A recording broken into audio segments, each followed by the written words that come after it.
Movie thoughts.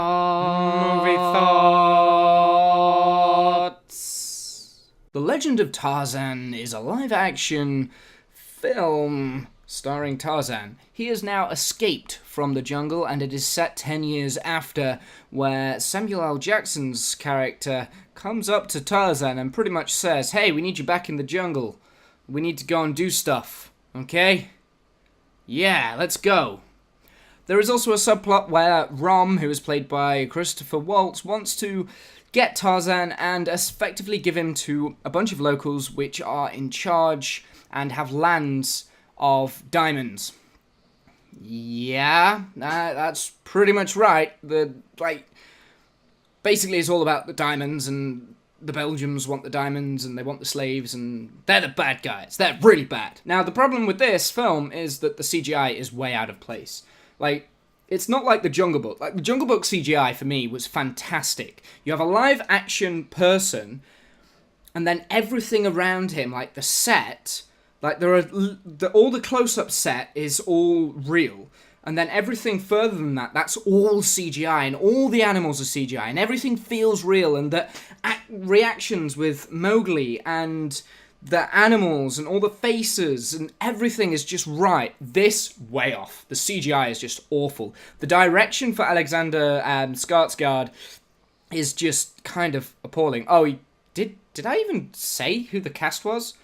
Alexander Skarsgård as Tarzan, Christoph Waltz as Rom, Samuel L. Jackson as George Williams, and also Margot Robbie as Jane Clayton. Oh yeah, Margot Robbie's in this. I can't wait until Suicide Squad. But yeah, it doesn't, the CGI just does not work. There's so much real world, and all of that is ruined by just random CGI that's just placed in the wrong parts. It doesn't make sense.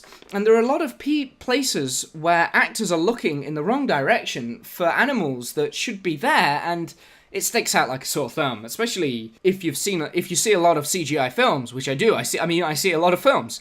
That sort of acting that sticks out like a sore thumb. I mean, that you sit in the editing room as an editor and you look out for that sort of thing. You know, that's their job, and they've not done a very good job of that. So, yeah, Tarzan doesn't interact very well with the animals.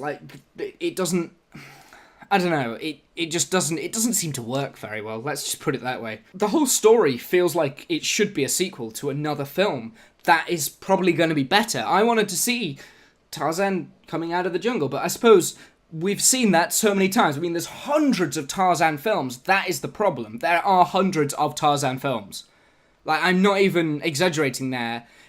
Tarzan in cinema goes back to 1918, so we've kind of seen Tarzan. Let's let him rest, please. A couple of years ago, literally about 3 years ago, Disney brought out Tarzan. This is actually by Warner Brothers, so, how have they both got the rights? I don't understand it, but Disney did a Tarzan, and it was all animation, and that, I don't think that received very good views either, reviews. I know I wanted to see it at the time, but then when it actually came out, it never actually appeared in any of my cinemas at the local buy, so I never actually saw it. So that must have been quite bad.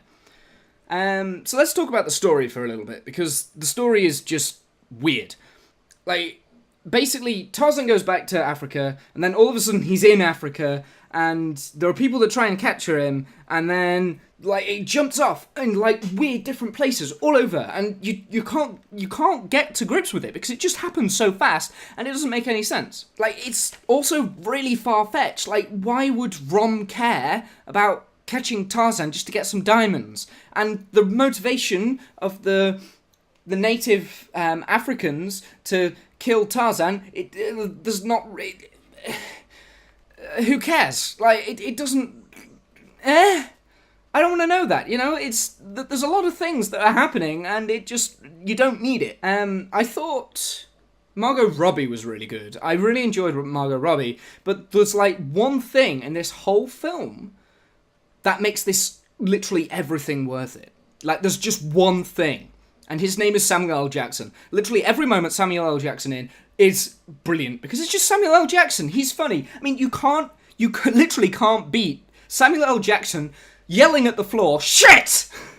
Like, you can't beat that. Yelling at the jungle, shit. Like, that is yeah, that's brilliant.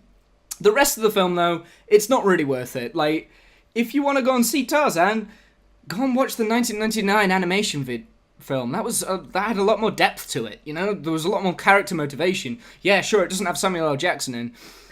Oh, and Christoph Waltz is in this as well, and I love Christoph Waltz. I think he's done some fantastic roles, but this was a little bit phoned in, unfortunately. Yeah. So I can't give this a good review. I can't give this a good score because like it's got the same problem that Gods of Egypt had. It just has so much going on. It's not as bad as Gods of Egypt, but it's got so much going on that it can't tell its story properly, and you can't enjoy it because there's just too much rubbish. And so I'm gonna give this a 4 out of 10. The only reason why it didn't drop lower was because Samuel L. Jackson was in it, and he was literally the only that I was only having fun because I was watching Samuel L. Jackson. That was the only time I was having fun watching this film.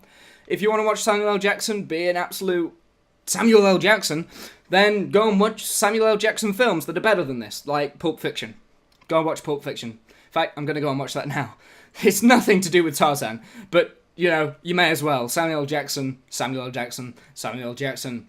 Okay, until next time, guys.